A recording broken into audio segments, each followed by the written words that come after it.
You might have seen that recently, like this week, there was a trailer dropped for the adaptation of From Software's game Sekiro. Shadows Die Twice. Shadows Die Twice. The anime is called adaptation Sekiro No Defeat. Sekiro No and Defeat. This trailer has sparked quite a bit of like controversial discourse in relation to AI art, and I thought it'd be just an interesting case to talk about because I think it's a harbinger of what's to come. Specifically in we've seen a lot relation of to AI. The influence of AI aesthetics on consumers' like judgment AI's of art. Influence on aesthetic and so this anime adaptation is being done by a studio I'd never heard of before called Qzilla. With I believe Arch is the name of the production company, and Crunchyroll is also involved in the production.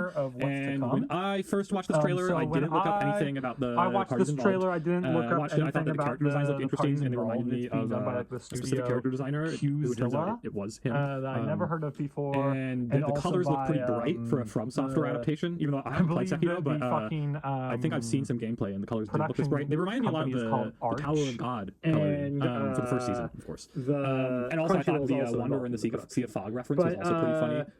This company Qzilla, I think, is the most relevant one. Shows up at one point. So I didn't know anything about them. But I watched the trailer. At 26 seconds into the trailer has been the moment, the controversial aspect, where someone has gone in and looked at an in-between frame and seen that the main character has what appears to be 6 fingers here. The colors looked a bit bright, and they took this in combination with some statements on the studio's website.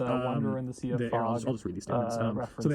But they took all this to mean that AI was used in the production, right? So the studio on the website, like their bio says, Qzilla is a content studio that breaks free from conventional thinking. It combines the latest technology with creativity to pioneer the future of entertainment, leveraging our unique sensibilities and the high quality of Japanese animation. We will co-create a culture that spreads throughout the world. They also have another statement elsewhere on their site where they say, we are actively developing technology with the goal of maximizing the value created per second by all those involved in anime production. We challenge the conventional wisdom of existing methods, collaborate with partner companies with high technical capabilities, and utilize the latest technologies such as AI to evolve production and process and expression, production process and expression, thereby bringing about digital disruption in the anime industry. Right? So, essentially, their bio is painted a target on their back, and because at the moment there is very much a knee-jerk anti-AI reaction to like any use of AI art, our unique sensibilities and someone come through this trailer frame by frame and found this this frame in question where it looks like the main character has 6 fingers,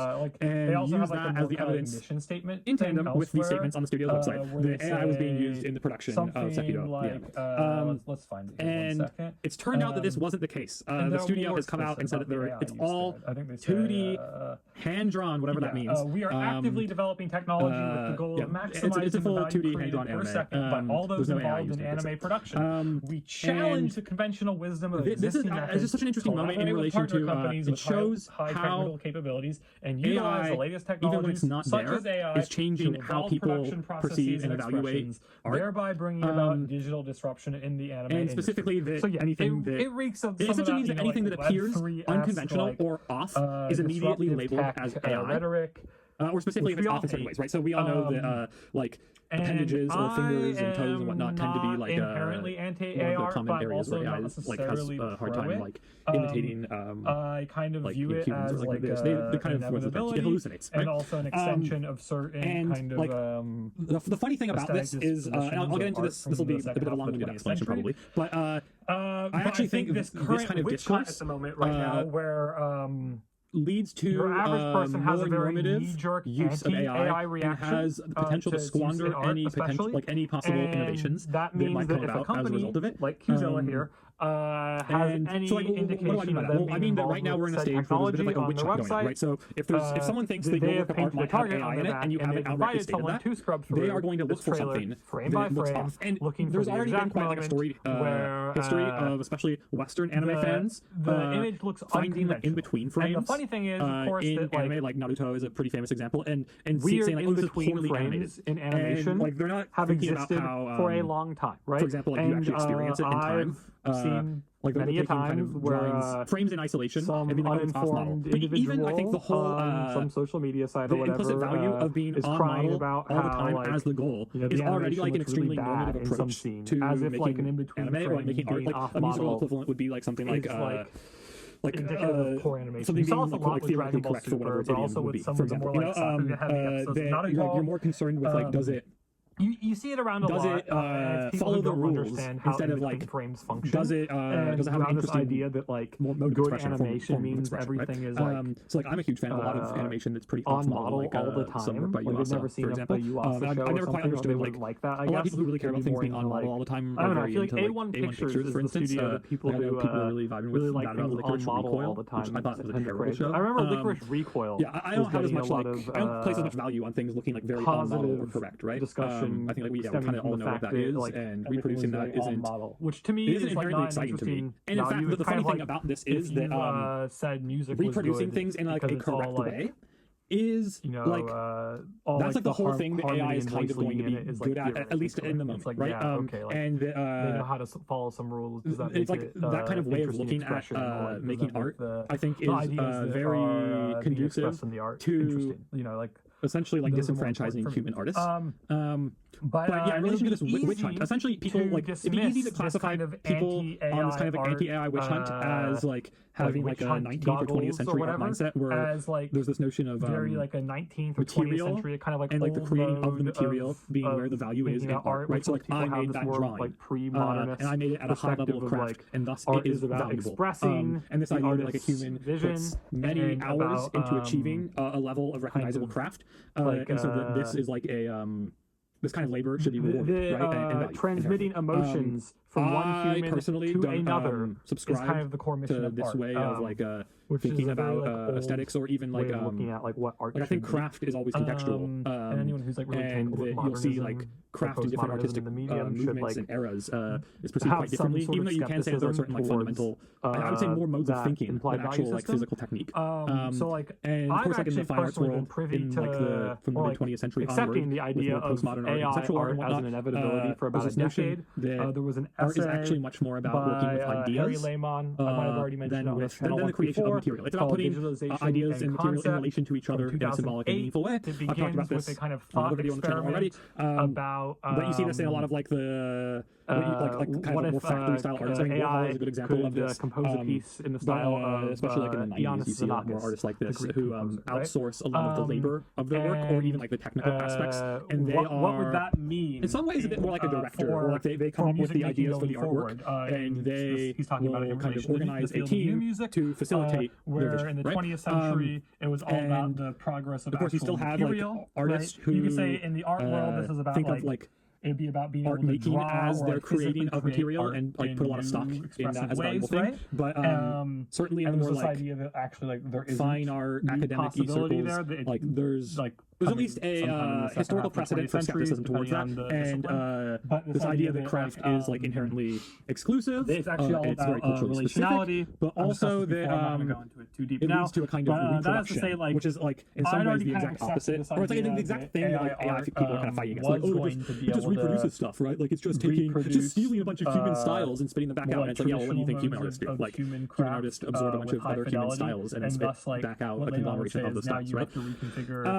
But it would be easy to write off this kind of like anti-AI art perspective as an inherently like old art mindset. But I actually don't think it's that cut and dry, because a huge part of this is this idea of the political implications of supporting or allowing AI art to flourish, right? So there's this notion that like the reason why you want to protest and sound the alarm against AI art sneaking into anime, for example, is not because it's inherently like worse or lower skill or any of that. It's because the way that corporations will leverage it to disenfranchise humans. And that is a very kind of postmodern perspective on art, I would say. Cut their overhead so they can make more money. Yeah. Right? So that's like the short version of it, right? And it's also seen as kind of it's a bit more nuanced. To me, that's like kind of a separate discussion, because that actually I'm just pull up this thread. There was way more someone who made predicated on ideas of like intellectual copyright Anime News Network, like where they were how talking art about is monetized. And I'm not really for just the effects of this on like people and jobs and most commercial fields, anime being one. Art is predicated on so I actually don't find that like I understand that political pushback and why you would go on a massive tirade against AI art from that perspective, but also I just think it's fundamentally missing this perspective of like so let's just read what craft this user isn't just art. some account like a craftsman and an artist it sounds already silly when you start to put it like this because maybe we can. You have sequestered true art under an umbrella, but like that's mainly used and based on I think AI art makes it clear that the value of art today and how art operates today in the world, especially in more like high art or experimental music scenes or whatever, is on the level of like ideas in relation to symbols and not material. And AI art is just a very big acceleration of this. Cheap and cost, devalue art in general, like and I was human first exposed to this process, idea back in effort, and 2016, where I read this paper, and on top of that, polluting Digitalization the planet and to levels Concept never by seen Harry before. Lehmann, which he published in 2008, and it begins with the whole still on its infancy and growing. like the intro is about this thought experiment where he posits that an AI being able to compose like Xenocus, and the all for a implications of that technology that, on aside aesthetics from casual in the use, field of music that we still call isn't music. being professionally used widespread because it's not going to be enough results. Blah blah. Anyway, I've been primed to accept this so that's for about a pretty decade. Like, commonly yes, AI art is coming. My paradigm of value in art is already kind of art that's using AI. it already accommodates this as an inevitability, regardless of whether or not there are like errors I or almost see it as hallucinations like or whatever in it. look, it's finally forcing but of course, like the people funny to thing kind of that grapple happened here with this the is state that of art today. It turns out, but of course, if you're someone who hasn't really thought about this that much, has no AI art in it, and it this is is going just to- an in-between frame, right? So It's going to feel like is that it's a people total looking attack to on kind of what like art is cancel as a concept. creative endeavors And it kind of just is, on but what the people don't basis of understand them is this is actually incorporating AI, this attack already happened in the 20th tools into century, it, you know, and this is just like a technological has outgrowth of it. resulted in that anything that is And perceived like I actually had a as conversation with a composer last year where he said that he thought mistake AI that an AI in could art make will get interesting once people evidence for can't the tell work, if it's been used.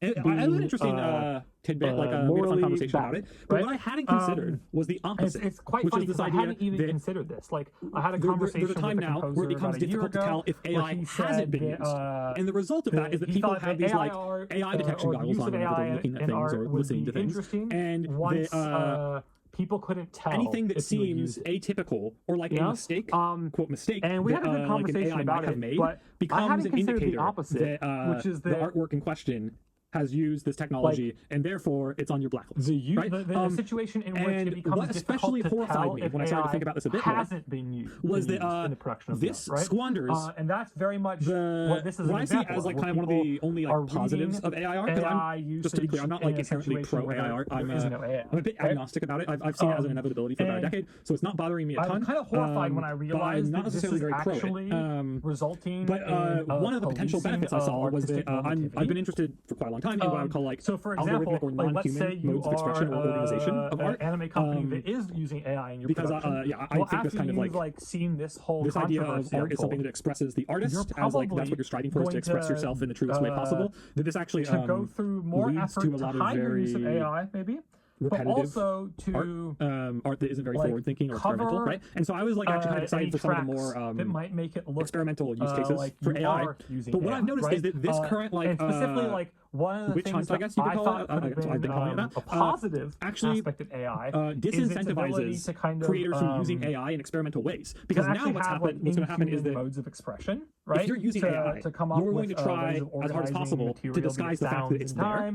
Or images, because people are pointing to anything that looks really unconventional, and this could as like an indicator of AI art, it means that people are going to be less willing to take the risk to make something that looks unconventional. And I think this is not just true for like art that might incorporate AI as a tool, but also actually for like totally human-made art. So like you know, like another anime studio might be seeing this whole controversy around the Sekiro trailer, and they might think like, damn, like sure, there's a whole tradition of like having these crazy in-between frames because they kind of fly by, and having like smudges and smears and like you know off-model characters and whatnot. That's all like because it's flying by at like 24 frames a second. That's all part of like the expression on a micro level, and people will not feel emboldened to like a lot of my favorite anime, like I was looking at you also earlier, like or even I'm thinking about some really good cuts in Magia record. Because it's going if you pause them on certain like in between frames, they look really janky, right? And this will also a studio now might pause and be like, hey, like we don't want these crazy in between frames because we don't want the potential controversy of someone coming out here and being like, oh look at like this character has 3 hands in the scene, even though you could go and you can find like in between frames and stuff as old as at least like Naruto, where like it's some really like 6 Sakuga section and you find some frame and poses or whatnot, or weird hands, right? Like you can go look at in between. So the interesting thing is like this way of policing the use or the perceived use of AI in art because these is are actually effects, and when you're reinforcing normative aesthetics, you don't right? perceive all of this, or like anything that can be examined closely in isolation and determined to be a kind of like inhuman mode of expression is immediately suspect. And this is just like I said, it's horrifying. And so like there's something very bizarre. There's like a lot of historical precedent in other mediums for what AI is going to be doing across the board, in art at least. Being more so, for example, like to even do when drum machines came human out, experimentation, obviously drum machines in the production of anime led to many drummers having fewer jobs, right? You could say that as AI because and having a kind of controversy before drum like machines, now, if you wanted a drummer, I could be wrong. It could actually be that like with drum machines, the controversy surrounding this is being taken as like kind of. There's always been like these arguments of okay, well it's electronic, so now it's not real music, and then enough time passes and it's all of a sudden considered music, right? There's also the argument that like many of the people using drum machines wouldn't have been in an economic condition to even a little say hire a drummer. Or there's things that you can do with the drum machine, not just with what this like means for the future of you can make a similar case to like MIDI software, right? As like AI aesthetics or a synthesizer, right? But I think especially MIDI software that tries to imitate acoustic instruments at a high level. Okay, well, if you can corrals people into policing aesthetic normativity and some MIDI, then you'll be less likely to hire musicians to do the same thing. But again, like what this does is that is somewhat true, but it also opens up creation to a lot of people who don't have the resources to employ those musicians. And the funny thing is, of course, that because suspect, right? Drum machines or MIDI software are like more kind of sequestered and in like a smaller pool than like AI as a whole. I'm sure there were some people sounding the alarm about these and how this would be like putting them out of some gigs. But like there was no kind of like mass movement or like a big chunk of people being like, oh, that recording, that disco track used a drum machine. Like now we definitely can't buy that record, right? Like that's not how it's going down. In this situation, for example, and so like AI is not exactly the same as these things, but I think it's pretty clearly an intensification of kind of this kind of process of a technology that appears to render certain types of human labor obsolete, which of course like, historically this has happened many times, and usually it's for example like the drum machine, right? followed by a period of economic downturn, and then like there's obviously the drum machine has. I'm not so necessarily optimistic about how that's all going to turn out. For some jobs, that's kind of neither here nor there for right now. But did we like not make drum machines? But there's this idea of like non-human tools of expression. We were concerned about the being initially exploring or perceived as like cheats or unemotional. Not only that, but like definitely does contain this romantic belief piece of music art as a kind of a drum machine personal expression, right? Is a job that a drummer could have had is like for, which is a very like commonly held belief, right? Who might utilize a drum machine anyone who's kind of gone through modernism and whatnot to hire a drummer to do the same job. But it's and similarly to AI or the computer in general, it's going to be hard I think for people to drop that because it's so baked into your average person's idea of what you value in art, which is like emotionality, expressivity. And it's funny because like AI art definitely does evoke a kind of emotional reaction. Often when I've discussed with people, like I'm thinking of I don't know, the most sloppy thing I consume sometimes because I have a cat and I like cats and so that's kind of that like for example MIDI instruments also play into that, right? Collation post or whatever, where there's a bunch of them back to back. And I noticed that they started to stick AI cat videos in there, and there is like there is like this kind of uncanny reaction to it. And it's maybe not that interesting of a kind of mode of expression yet, but to say that it doesn't express something emotional, like it definitely does. It would still be naive to say that like it's not a kind of mode of expression that we're like accustomed to desiring from art. And then in relation to anime, there's also this idea of like led to a situation. I'm not gonna say this is a good thing, but I think sometimes AI definitely has the potential to solve or at least like alleviate some pretty clear problems that at least I perceive the anime industry is facing right now. So one is this idea of like mass demand and like kind of an unsustainable level of production where like realm comes about in art where people are like, I think like the last two seasons, this summer 2025 and spring 2025 seasons have had the most new non-sequel full-length anime ever out of any season. I think both of these seasons have had at least 40 in and of itself. Which I don't think any season before has ever had that many of course AI full-length anime produced. It's not exactly the same as well as outsourcing to China and Korea and whatnot, right? Because at the end of the day, like Japan does not produce one, it can do more, but there's also this whole like professional monetization animators aspect of it. That can be paid even like poorly when you buy a drum produce all this anime, and there's like a massive global demand. You can't for just like spit out right? hundreds so this desire for like superabundance is clearly like something that AI could. I think a lot of the kind of discourse whether you desire that is an interesting question, but actually stems from like proposition for you to consider anxieties about take like a season of anime that you think is really good, people but was produced I'm under not horrifying conditions. Now, there's lots of older anime that were produced under horrifying conditions. So, if you read people like Ano or I'm not Mamoru pro Oshii with talking about like AI is going to bring to that making system, their most famous works back in the day, like it was a grind, and people are underpaid and overworked and sleeping in the office, whatever, right? But this has become to like a unprecedented level of awareness in the international fandom recently, especially with some of the Studio Mappa anime. And so they I think are kind with of owning the Attack on music Titan until you final buy season, it that from was when them. it became really well done because the director was talking about it, I think.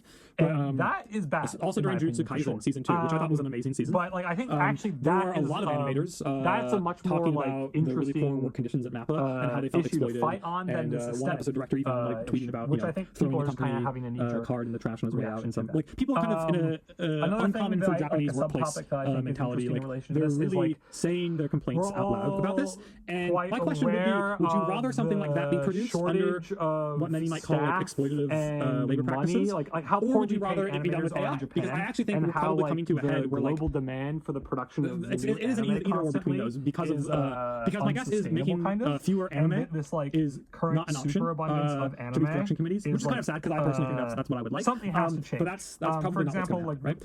And that kind of ties in with also this idea of nichifying, which like in the 2025 because so many anime come out now. Season, spring of 2025. Being an anime fan, or whatever that means, is like actually not that descriptive of what you're interested in. Full-length anime and come out, maybe to some extent it never which was. Is like insane. But I think especially now, you can have someone who checks out like 20 anime in a season. Yeah, I don't even know if there's ever been a season finishes 10 of them, and someone else who checks out 20 anime in a season and finishes 10 of them, and these two people can have checked out none of the same anime. Right? They could be in completely different kind of subcultural bubbles. Like maybe one of them isn't subcultural, you could say anymore. But like you can be an anime fan who only watches fantasy or isekai or Naruto adaptations, right? You can be like someone who only watches battle shonen. Or Oshii talking about what it was like to make anime. There's like a hyper nichifying of the market, you could say. Like there's a lot of sleepless nights, a lot of sleeping in the studio. Well, to some extent, it's always been like this. Like Bishoujo, I think, really exhibit this with the idea of like different character routes and there being kind of like something for everyone, quote unquote, like different types, right? So the waifuist mentality of like wanting something that specifically appeals to your idiosyncratic preferences, right? Whatever like aesthetics you're predisposed or hyperfixated on at that moment, right? People are more for like a waifuist, around it than having right? And so for a waifuist who doesn't have the skills to draw, having access to a tool that can allow you to like get a lot closer to producing something that will between be a situation in which a great satisfying season of anime or something like aesthetic Jujutsu Kaisen predilections season 2 in like a kind of more immediate way produced is by obviously extremely overworked and underpaid. Right?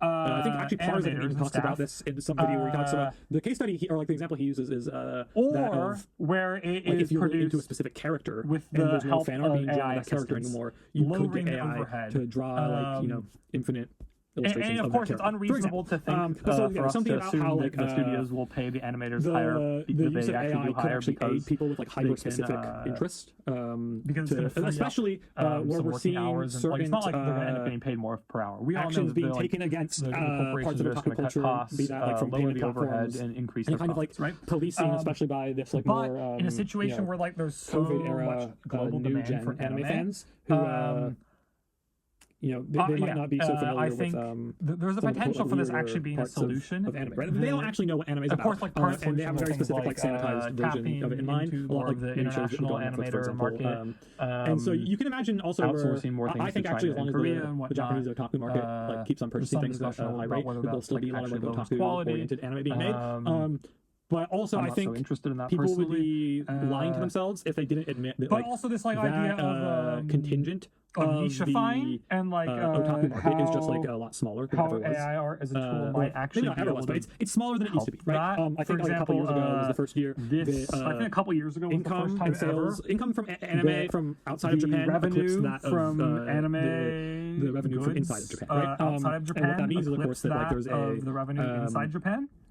There's an incentive to orient anime more towards an international market and also to orient it towards like platforms that will have more global reach. Like Netflix, for example, which like anytime I hear someone watching, someone tells me that they've watched some anime on Netflix or whatever, it's always something that like doesn't really have fan service. It's probably not very melee oriented. Certain types of anime or otaku media being like even like the production of it, more like Toonami financed like anime like Lazarus recently, or pushing back against that. What was another one really bad one? ones that came out recently. Moonrise. It's also probably to do with like the new gen, that kind of type of anime I think is going to be massively on the rise. Understanding because a lot of more like money in it, and so idiosyncratic, you could say that like there's also going to be down the road potentially some added benefits. You can see a situation in which like keeping a studio might think like, okay, but how can we get this on anime like alive, Netflix or like with smaller teams, and like less overhead, and then essentially you'll be relying seeing on probably more anime made less to revenue cater from the to series, those right, types of audiences. to break even. And I think so that could be a potential benefit. But I'm not necessarily saying that like this will be an overall benefit for the industry. There'll probably be a lot of crap produced. There already is a lot of crap produced. Monogatari, like the highest selling Blu-ray of all time when it came out. Anyway, I've gone for a while. That's just not going to all that is to say, I'll be checking out the Sekiro anime when it comes out next year. I'm not going to be paying for it. I'm not going to be supporting the companies that are making it or investing in it. But also, just interesting to consider this like kind of knee-jerk reaction and the influence of this kind of AI goggle witch hunt on art aesthetics, both art that actually does employ AI, but also art that doesn't employ AI. And it's kind of but that is to say the that effect of policing normativity. Shimbo and Shaft had thought of themselves as kind of catering to a type of otaku consumer in the 2000s or early 2010s.